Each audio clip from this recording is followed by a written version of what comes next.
Thank you for joining For Our Special Kids, where we openly and honestly discuss the magic and the mess of raising a child with special needs. We are thrilled to have you here and hope this time provides you with some wonder and wisdom. I'm your host, Jennifer Lansing. Let's get started.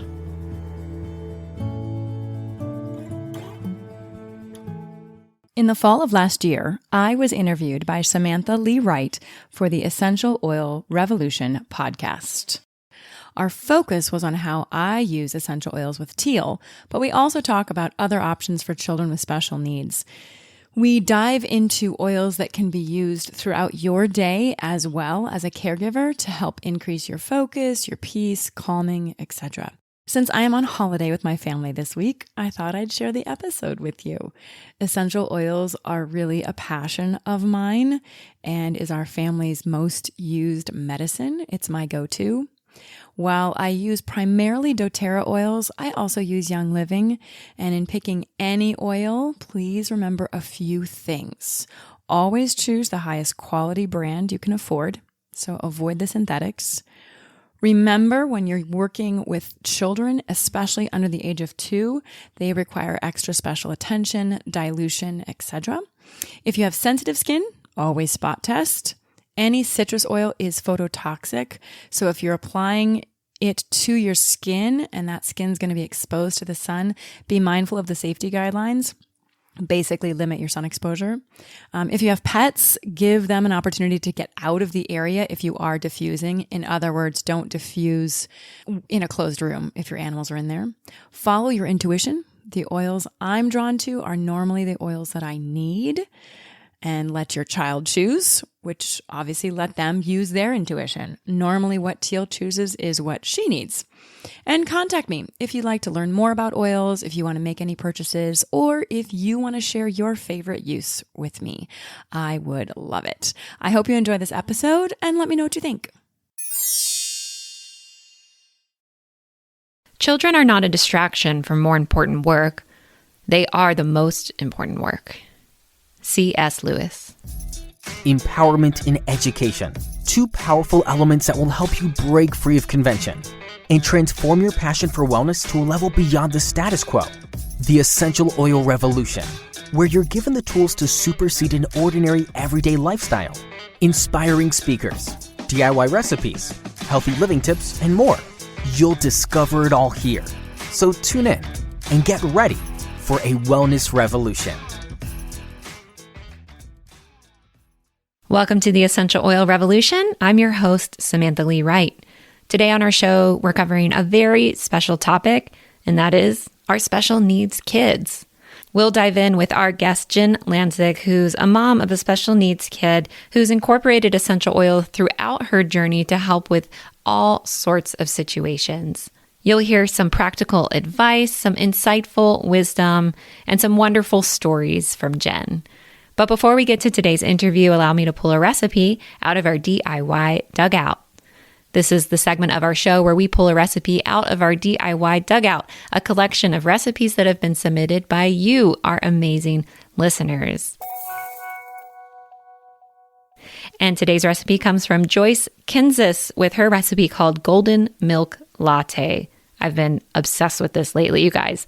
To make the Golden Milk Latte, you'll need turmeric powder, ginger essential oil, and cinnamon vitality essential oil. Heat up any milk of your choice, add in a teaspoon of the turmeric, then a pinch of ginger, and a drop of cinnamon vitality for a warming drink. She likes to add a bit of honey as well. Thank you for your recipe, Joyce. We appreciate you. If you have your own recipe, submit it to our dugout. It's just DIY@revolutionoilspodcast.com. Noom is changing the game with weight management because you know how a lot of weight programs out there focus on what you eat? Well, Noom is using science to help you understand why you eat, and that's a big difference. Noom uses science and personalization so you can manage your weight for the long term. Their psychology-based approach helps you build better habits and behaviors that are easier to maintain. The best part? You decide how Noom fits into your life, not the other way around. You'll understand the science behind your eating choices and why you have those cravings. Their courses will give you the knowledge and wisdom you need to make informed choices about what you eat. Sign up for your trial today at Noom.com. That's Noom.com to sign up for your trial today. I'm here with Jennifer Lansing, whose life took a 180-degree turn when her daughter Teal was diagnosed with special needs. At the time, Jen was running a multi-million-dollar training and communications company within the biotech and pharmaceutical industries, traveling around the world, facilitating interactive events, and working too many hours. But with just a few words from a neurologist, her whole world changed. Priorities changed, her focus changed. Now, almost 3 years later, Jen is an active essential oil junkie, a crystal lover, international inspirator, and host of a new podcast called For Our Special Kids, where she openly and honestly talks about the magic and the mess of raising a child with special needs. Jennifer, welcome to the show. How are you? I'm doing great. Thank you. Honored to be here, actually. Well, it's an honor to have you here, and thank you for sharing your story just in advance because, wow, I mean, just from your bio, what a story. My goodness, what was that transition like? I mean, going from this super, I don't know what the best word is, driven and capitalist woman to, yes. to here, what was that journey like? Yeah, as you were reading the bio, my heart just starts going because I remember that moment I get emotional so clearly. And I had no idea, Samantha, how much my life would change. And when I look back on, I don't like to use the word crazy, but I had a pretty crazy life. I mean, I was traveling all over the world and telling doctors, kind of what to do, bossing people around. It was just this very corporate world. I did it all in a nice way. I say bossing people around. I'm like, oh God, that sounds horrid. But you know what I mean about I was in charge of a lot and there was a lot on my plate. And when you have a child, you have two, everything changes anyway, right? I mean, you have a child and your whole world changes. You think you had it all figured out and you don't. And then you get a neurologist that says, hey, your child has special needs and the world that you thought you were going to raise your child in is 1,000 times different and everything looks different. And how old was Teal when that diagnosis came in? 16 months. Okay. Yeah, it's interesting when you say like the world you think you're going to raise your child in, because I think we all do that as parents. Before we have children, we kind of paint this picture of like how we're going to raise our children, what kind of world it's going to be like, and all the things you're going to do and all the things you're not going to do, right? Like, I'll never let my kid watch TV. I know. We all think Yes. we all do that. Yeah. And then, to have that picture just completely sort of taken away, or maybe not completely, but just very much turned upside down, I'm sure. Yeah, it's just a new reality that you have to, it's a new lens, right? You just have to look differently. And, Teal was 2 pounds when she was born. So she was really little. It was emergency C-section. And so right then things changed, but developmentally we knew she would be behind just because you start at 2 pounds. And I mean, it takes you forever to get to just a typical baby weight, right? And so that was already different. But then when you start seeing some pretty significant developmental delays, that's when, the red flags start going and you get anxious. But yeah, it's a new way of looking at the world. And I wouldn't change it for anything. I wouldn't change it for anything because I am a completely different person. She's magic. I mean, all of these children with special needs are magic. They just have so much to offer the world. And that's one of my goals now, is to help the world see these beautiful shining lights that are here. And we have to look differently at them because truthfully, Teal is so much more evolved than I am. She doesn't care about her body. She's not here to walk and talk and do those things. She's here to be the light of the world. And that's what these children are doing. I love that. This reminds me so much of a story that I used to read out loud when I taught childbirth classes. Because, when you're teaching a childbirth class, you don't have that much time with parents and you can't cover it all. But that there's that I feel like it's very important for parents to really understand and sometimes change that perspective of what it might be like to raise a child with special needs, because you never know what's going to happen, right? And there's a story, I'm sorry, I can't remember who wrote it, but it's this short kind of, not poem, but little story about when you're pregnant or when you're around other parents, and it's when you're raising a child with special needs, it's almost like you're in a world where everyone else is talking about taking a vacation to Italy. Like, oh, we're going to Italy and we're going to eat this great food and we're going to go to the art museums and we're going to do this and that and all the iconic Italy moments. And then when you have a child with special needs, it's like you're taking a trip to Belgium instead. And people are like, why would you want to go there? And it's like, well, Belgium has tulips and windmills and flower, and all these things. And I'm not doing the best job of summarizing the story, but it's called Amsterdam. Actually, Is it Amsterdam, right? It's being stuck in Amsterdam when you thought you were going to Italy. Exactly. Yes, exactly. Yeah. So true. You know it, but it's just a great way to sort of shift that thinking of what it was maybe quote unquote supposed to be like, and then learning to see the magic and the beauty and what it actually is, because there is so much. Yeah. And the podcast that I run is also very, very honest about, it's messy too. It's really hard.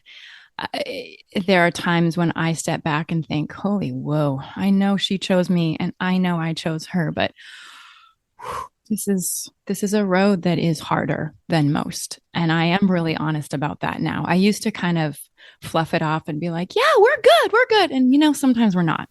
Right. And that's okay too. Yeah.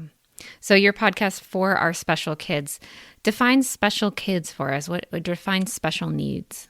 Yeah, so I actually chose that word very carefully. It's very controversial, truthfully, whether we use the word disability or special needs or neurodivergent or atypical. So there's a variety of different words to use and a variety of different labels, right? Because that's really all it is. It's just a label. But the reason I call it For Our Special Kids is because it actually applies to every child. Every child is special. And so, yeah, it just happens to be that mine has some extra special, amazing needs that require me to spend some different time with her and different therapies and different surgeries and different oils and all sorts of things like that. But I named it because I didn't want us to be pigeonholed to just disability or just special needs. So when I determine or define special needs, it's really just, truthfully, I think it's all of us. We all have special needs, right? Like you like certain things a certain way, and I do too. And so it's just how we look at the world. Like I said, it's how you define it. And special needs could be all of us. It just happens to be that Teal requires a lot of extra attention and therapies and schooling, etc. So speaking of different therapies and oils, as you mentioned, were you using essential oils before you had your daughter? Yeah. So we were leading a very clean life. Like, so my husband came home one year and said, our mission is to remove all plastic from our life. It's like, okay. We had definitely started decreasing the toxins. You talk a lot about toxins in the laundry room and all of that. We had done a lot of those things and, composting and all of that. We weren't actively using essential oils actually until she was born. And then again, your whole world changes. All of a sudden you're like, holy crow, this soap isn't good. Look at all the fragrance in everything. I don't want my house smelling anything like that. Candles, all of it. So we definitely increased the use of essential oils then. However, when we got her diagnosis, it was full on. Like, I have to figure out ways to supplement her life in a positive way. And then we really started using more essential oils. Yeah. Tell me about that. What were some of the oils you started using with her and how? So it's very funny. I started listing out all of the oils that we use now. I'm like, oh my goodness, I use a lot of oils with her, but I also use a lot of oils with me. And I think that's a really important maybe not distinction, but it's something really important that we as mamas and caregivers and dads do self-care as much as we care for our little ones. So for her, because she's hypertonic, so her muscles are tight, which means her digestive tract oftentimes gets clogged up. And so we'll use a digestive blend.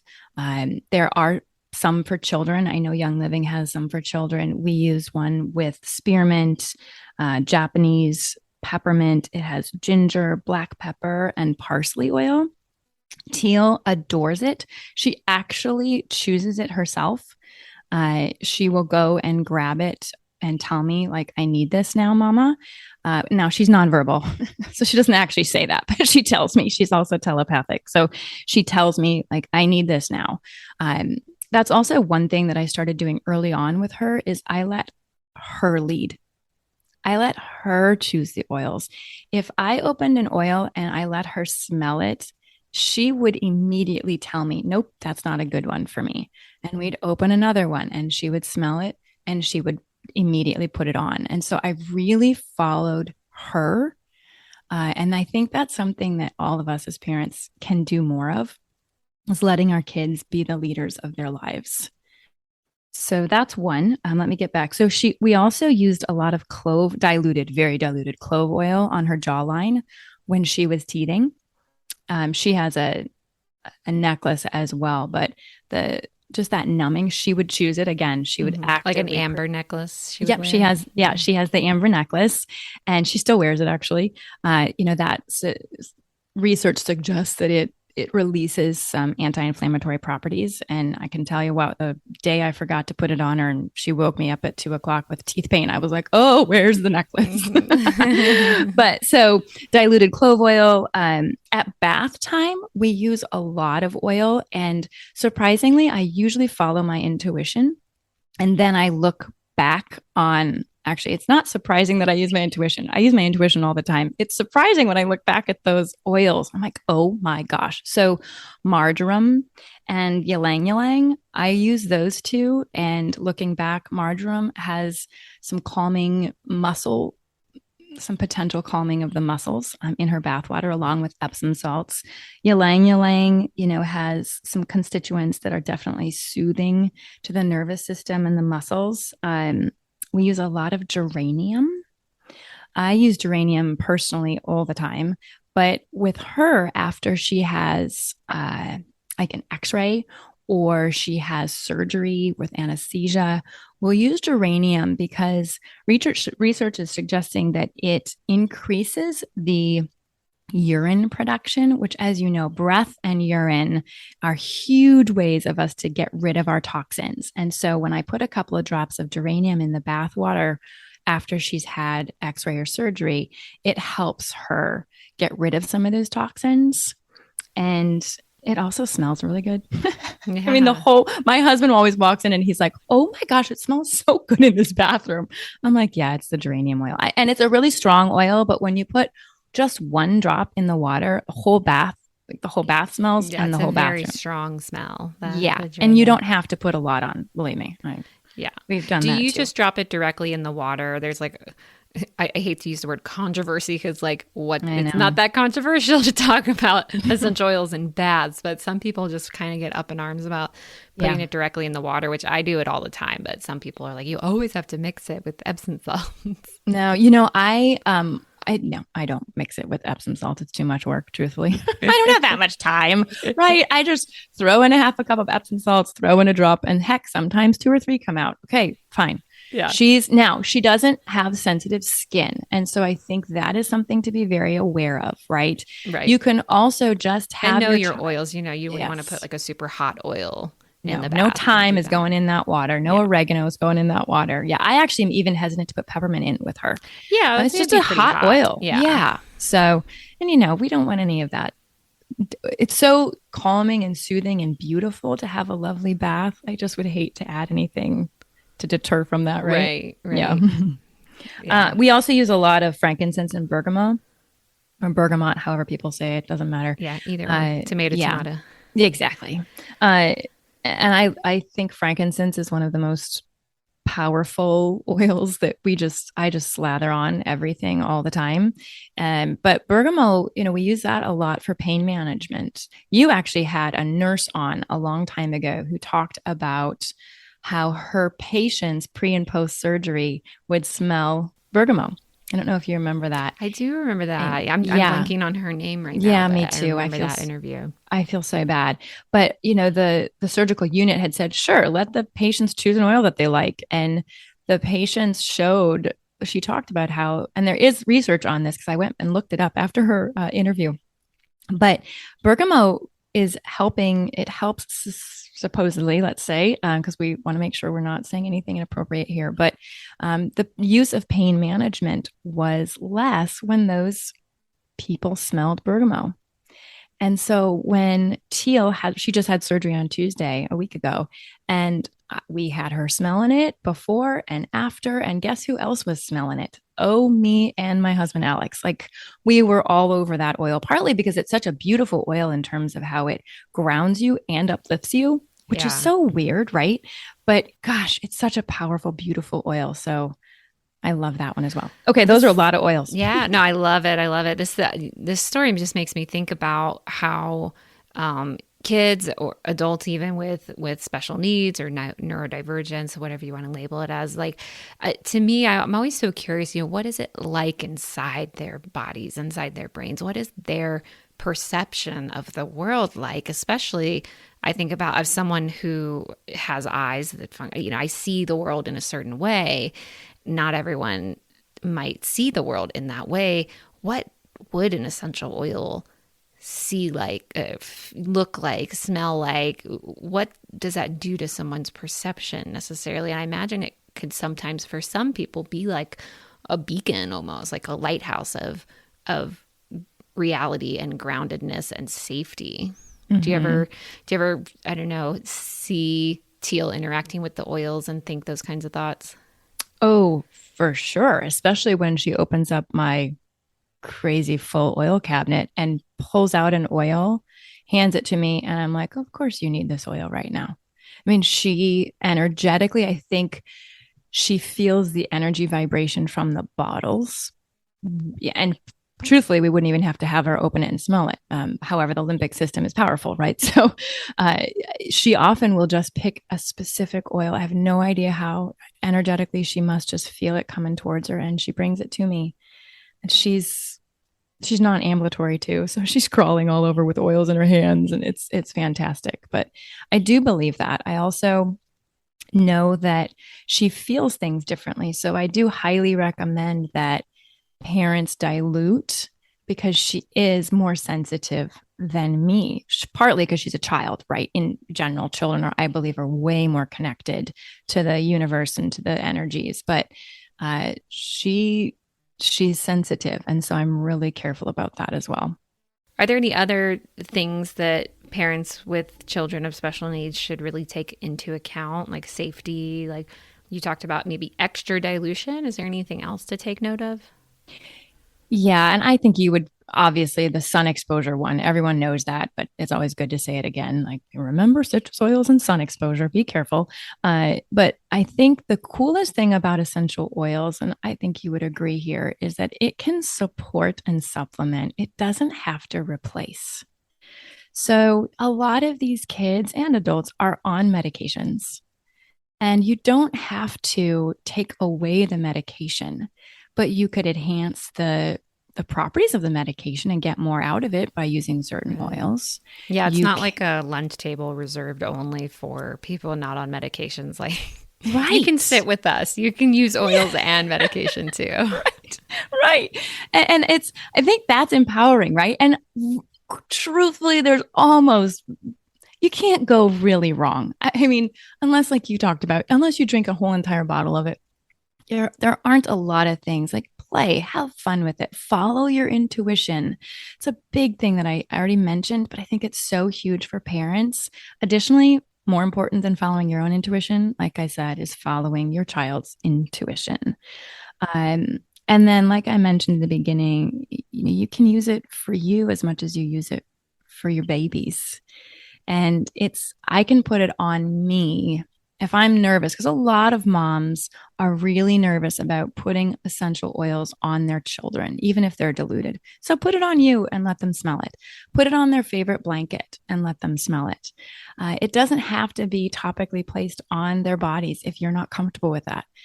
Slowly but surely add it to the feet. If you think your child is extremely sensitive to smell, then use socks. Put it on put a diluted oil on the bottom of the feet and use some socks.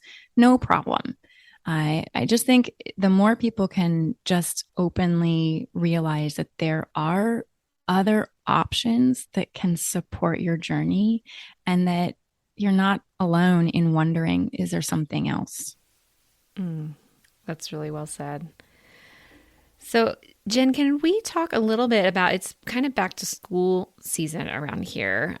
Do you have tips for kids that maybe are needing a little extra support with things like attention or focus and study? Because I imagine that a lot of the oils that you have experience with can overlap and be useful for all sorts of different kids. Yeah. And I'm sure you're using oils with your kids right now. Have they started school? They start tomorrow. Oh, tomorrow. Well, I'll ask you first because I have a list, but what are you using with them to help them focus and learn better? Yeah, well, I always say like the morning starts the night before, right? So I feel like it starts with bedtime, because in the summer, it's so hard for them to go to bed early because there's so much happening. The sun is up high. So for the past like 2 weeks, we've been intentionally like putting peace and calming in the diffuser around like 7:00. And then when we get closer to bedtime, I'll pick out the lavender. Hey, who wants some lavender on their feet, and just to help them, get calm. And then they each have diffusers in their own room and they have their own oils. And I don't even try to like pick them out, for them. Yeah, so they know. I don't even know. They know. Yeah. And it's just more fun for them if they get to choose. So there's that. So that's I'd say that's probably the bulk of our oil use, honestly, is like at nighttime because we're finally like calm and slow down to take care of ourselves. But my son definitely he doesn't struggle with focus as much as just attitude. Like he just doesn't really like going to school, which I'm like, hey man, I get it. I don't blame it. I'm working through like my feelings around it because I used to love school as a kid. I was such like a straight-laced little goody two-shoes, right? And but for him, like I get it. I'm like he sees it. He's so smart. He just turned 10 and like he's for the past couple of years seen sort of like the bigger picture of sort of like the institution of school and been like, this isn't really working for me. I'm like, man, I get it, and if I had the heart to homeschool you, I would, but I'm just not that mom. I'm so sorry. And so, we're working with mostly attitude things with him. I'm trying to get him to really understand, like, it's not so much about what you're learning at school. It's just the act of learning itself that is really good for your brain. And so we use more just like happy oils with him, like citrus orange and bergamot and joy. And I'll try to get, or some valor maybe if he's like really resisting. Yeah, those are signs of valor's like a magic oil. It really is. Jeezy Joe. So I use this actually with a lot of my clients as well. It's not even just kids. I will diffuse peppermint, orange, and rosemary. And I mean, those aren't unique oils, but we definitely know that rosemary has been used for years and years and years. And the rosemary of remembrance, right? So Shakespeare talked about it. And I always thought it was just literally to honor people that had passed, but I had no idea it actually is good for memory. Mm-hmm. So it's good for learning. And so I add a little rosemary in there. The peppermint and the orange or any type of a citrus, truthfully, just brightens it up. And maybe creating a little rollerball for him and just saying, hey, before you get off that bus or before mom drops you off at school, rub a little of this on and see how your day goes. I don't know. I'm just bossy pants. But there's also a focus blend or some things that I know there's a kids line for Young Living as well. And I don't know those as well. But the one that we use has vetiver, peppermint, clementine, and rosemary. Yeah, that's probably similar to the Genius oil that they Genius, make that's for what kids. it's called. Yeah. Thank you. I was like, Really I know great you oils. actually just did an episode on this. I'm We like, I did, should yeah. remember these. I know, I love that. I was like, yes, because we have snifflies and we have a couple of different ones that we use for Teal as well. And the kids line is just so great. And it's very approachable, like you guys talked about. You don't have to worry, right? Yeah. I love that. But I have a fun story. So I gave the kids version to one of my friends that had children, and unbeknownst to me, You gave the kids version of what? the Young Living, all the kids oils. Sorry, okay, all the gotcha. kids oils to a friend of mine, and who has 2 children. And unbeknownst to me, she has attention deficit and had no idea about it. And she walks up to me, I don't know, a couple weeks later. She says, "Hey, I've been using the one that helps you focus in the afternoons." I'm like, "The kids' oils?" And she's like, "Yeah." It's like, "Okay." I said, "How's it going?" She said, "I don't have to use as much of my medication in the afternoons." Now, I'm not saying do any of that without talking to a physician, but she was the one who just actively started. And she was definitely needed less of her focused medication, shall we say, when she started using the oils. And it's just really powerful. There's so many little things that that we all can do to increase our attention. I also believe in rainbow fluorite. That's a crystal that you can put in your children's backpack. And they won't even know it's in there, but it helps with learning and memory. It's a really powerful stone for little kids, and it's pretty. That's cool. Where do you buy it? Oil. You just go to a crystal store. There's usually a crystal shop in all of the towns that you visit. You just don't know them because they're really small and hidden, but they're so educational. I'm actually holding on to a selenite right now, which is a beautiful, clear, gorgeous stone that just helps me stay calm and feel healed and all of that. So you can use oils, you can use crystals, you can use all sorts of different things to help your kids just be in better places, but it also helps all of us to be in better places. I want to share a story because you had asked before we started for me to share some of the essential oil advice I have. Have you ever used an oil called Sara, Sara? It's a blend. No. I remember this story of a friend whose son has special needs. I don't know the exact details of his condition, but gets very, very emotional. He's nonverbal and has a really hard time staying calm. And she started using this oil called Sara, which is a blend. It's got a lot of stuff in it, so I won't list it all, but it's kind of like a surprising blend. When I first heard of it, I thought it was going to be a lot of like vetiver, cedarwood, frankincense, oils. like really grounding, brainy oils. But the first oils on the list are ylang ylang, geranium, lavender, orange. Then it's because those are all anxiety lowering. Right. Yes. Yeah. And then it's got a bunch of others: blue cypress, cedarwood, davana, jasmine, grapefruit, tangerine, on and on. So it's a lot. It's a lot of things. But she made a rollerball for her son, and when and he would get really emotional, she would go and she would apply it to his left and right ears, like the outside edge of his ears.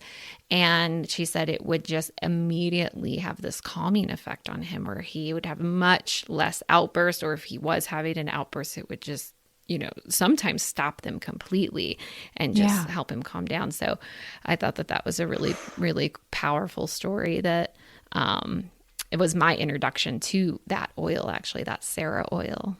I'm adding it to my list. You don't know anyone that sells Young Living oils, do you? No, not a soul. Kidding. Kidding. Yeah, I'm going to add that. That's such a cool one. Yeah, I want to just try it for me. I get pretty emotional around the house as well. I just because I don't have tantrums. Well, and I love that one too. Probably says I have. For some reason, in my mind, I was like, oh, that's going to be a really expensive one. It's like a $30 oil. It's really not that bad. Yeah, very approachable. Although it is only 5 milliliters. So. Yeah, but if you make roller balls, you know, the energy of the oil is all you need. It's that the molecules themselves are vibrating. You don't need anything more than a drop or two. I think I love that question when everyone's like, so how much oil? Less is more. Less is more. Less is more. Yeah. Very, very true. Very true. Ooh, I'm going to try it. Sarah, very cool. Sarah, yeah. Another one we SARA. use, SARA. Okay. Another one we use a lot of is actually patchouli, which, oh man, that's our hit or miss oil, right? People love it or hate it. But I'll put that in her bath as well. We do a lot of bath oil for her. Just really calms her down.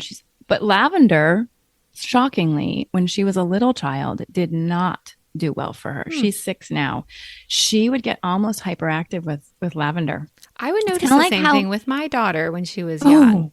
Yeah. Really? Totally. Now it's not so much, but when she was little, you know how some kids like really react to Benadryl? Some of them get really sleepy, but then some of them get really crazy hyper. Yeah. Yes.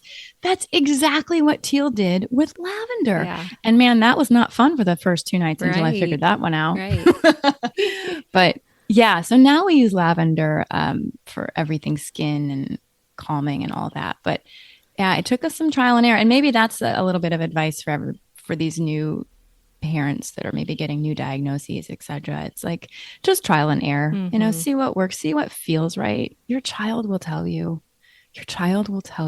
If we can be more intuitive about our parenting, I think our whole world would be better.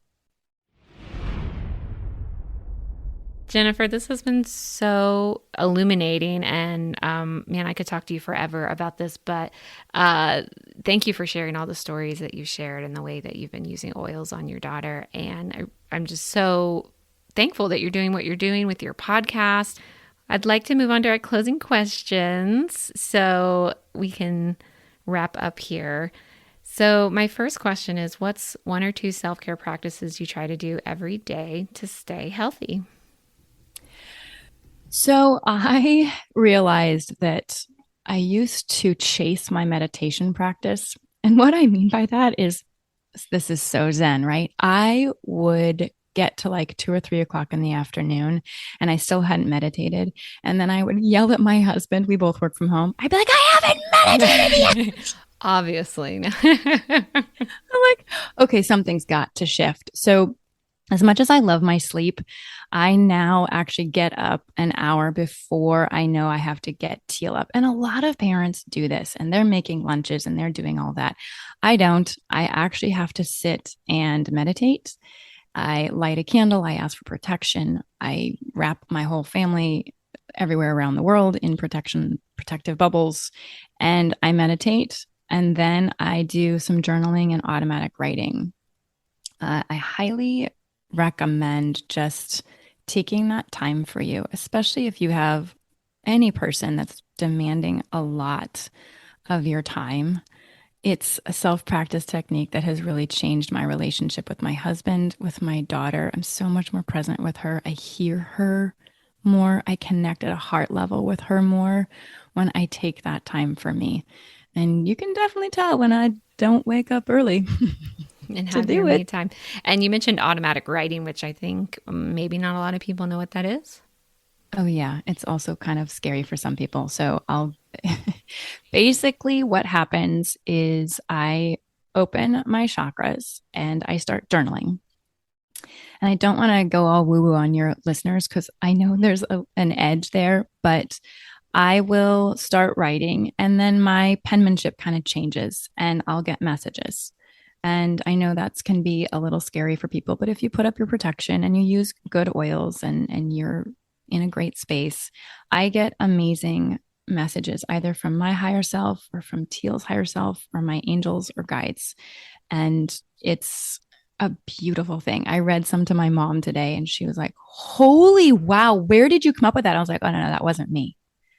That was my higher self. That was my spirit team working with me. And I think if we can step back sometimes and realize that we're not alone, that whether you believe in God or whether you believe in whatever you believe in, that you're not alone. You are surrounded by beautiful energy and amazing things that can take you to another level and give you support. So there you go. And now you guys are like, oh my gosh, she is crazy. Well, that's okay. The beautiful thing about the internet. You know, it's like, take it or leave it. This is me. If I'm not for you, hey, there's a skip button, you know? Yeah. And you know, the podcast, so I really try to balance the woo-woo and the science. So there's some episodes on there that are like talk about breathing. Like our episode we just launched yesterday was about breathing and how breathing can affect your nervous system. And then we also have angel writers, who write poems for you about your children. And so there's all sorts of different things on there. And the whole goal is to just introduce people to new ways of thinking. Yeah. Yeah. Yeah. Sorry. No, long-winded. No apology needed. I love it. Well, and it makes me think of just how a podcast can be so much more than just the content too. It can really be like some people listen. I mean, people have been listening to my show for like 8 years. I've got some listeners have been literally listening for 8 years. Like they're here because they're my family. They're a part of this community. It's a reminder of taking care of yourself. I say it at the end of every show. It's a reminder that you are worth it, so sometimes you got to kind of take or leave some of the content, I suppose is what I'm saying, but still like having that safe place to show up and hit play and say, wow, these are my people that are reminding me every day that I am loved, that I am worthy. That's what it's about. It's a community. Yeah. You've created a beautiful community and it's a trusted community. You are a very trusted host, and everybody knows that. When they listen, they're going to get value. So I hope somebody got some value out of today. I'm sure they did. Oh, we have one more closing question though. Finally, what's just one thing we should all ditch completely and replace with something healthier today? So I really do not believe in negative self-talk. Okay, that was a double negative. Stay positive. So if we can ditch the negative self-talk and then replace it just with awareness. So here's the example. When I started noticing how much I would kind of be mean to myself verbally, like in my head, then I would catch myself and I'd berate myself for catching myself. Gosh darn it, why aren't you being more positive? Okay, that is not cool. So just increase the kindness, the kind awareness that you can give yourself. Just be kind to yourself more. You are beautiful. You are intelligent. You might not have the same intelligence as someone else, but you are intelligent. You are a gorgeous human being that has taken up space in this world for a reason. And it's our job to just let our light shine. And if we are self-talking ourselves down to the ground, we won't let our light shine. It's so important everyone has those lights. And it's just figuring out how to shine at the brightest. I love that. And I've heard a similar answer from one of our guests recently too. And sorry. No apology needed. But it makes me think that I had the same thought last time I heard a similar response. And that thought is like, how exactly? Because I can catch myself in hindsight, right? I can think back to like, oh yeah, earlier today I really kind of was like, bad self-talking, negative self-talking myself. But do you have any tricks or tips for just really like catching yourself in the moment or preventing it to begin with? So the first thing to get you to prevention is actually that awareness. And so it's, when you are driving down the road and all of a sudden you get somewhere and you're like, oh man, how did I get here? Well, you were probably self-talking yourself the whole time, but you just weren't aware of it. And it's the chatter that's always going. It's the chatter that's going as you're listening to me right now. Right. There's chatter in your head that's going.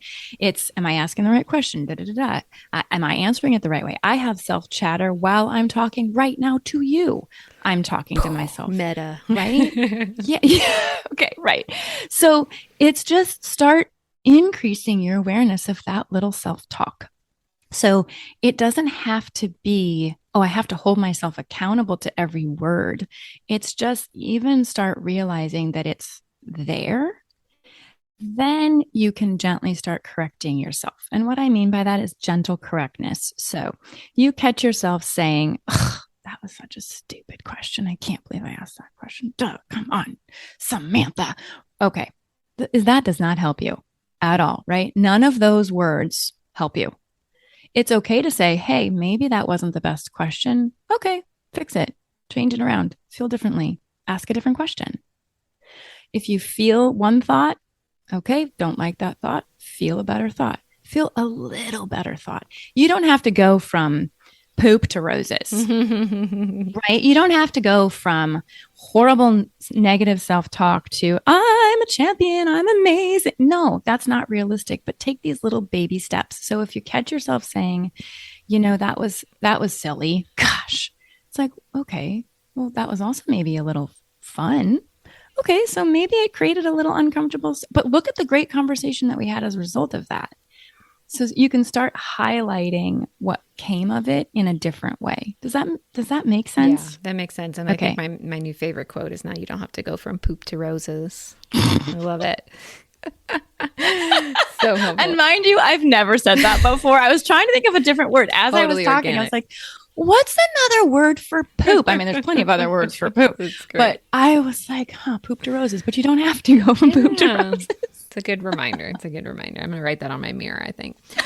In lipstick. Awesome. In bright red lipstick. Jen, this has been so much fun. And of course, people who are interested in learning more about you can listen to your podcast For Our Special Kids. But is there another place you want to send people to connect or be more a part of your world? I love hearing from people. So you can email me at Jen@For Our Special Kids. All of our handles are For Our Special Kids. And I do have a newsletter that you can sign up for where you get all the episodes, but you also free meditations. We're starting to do a Zoom parent group just so people can connect and feel like they're a part of community and they're not alone. We're not alone. Well said. Well, thank you so much, Jen, for coming here, sharing your wisdom with us here on the Essential Oil Revolution. We so appreciate you. Thank you.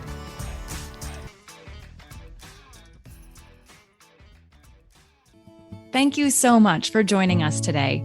I hope you found one or two meaningful nuggets of information to make your day better.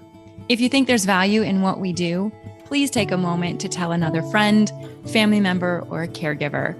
We'd love to hear from you at forourspecialkids@gmail.com. You can send in a question, a comment, a topic that you'd like to learn more about, or if you'd like us to highlight a certain person, please send that information to us. It makes our show so much better and so much more valuable for you. Our Facebook and Instagram handle is For Our Special Kids. And finally, remember to witness the wonder and the wisdom within yourself and others. Until next time.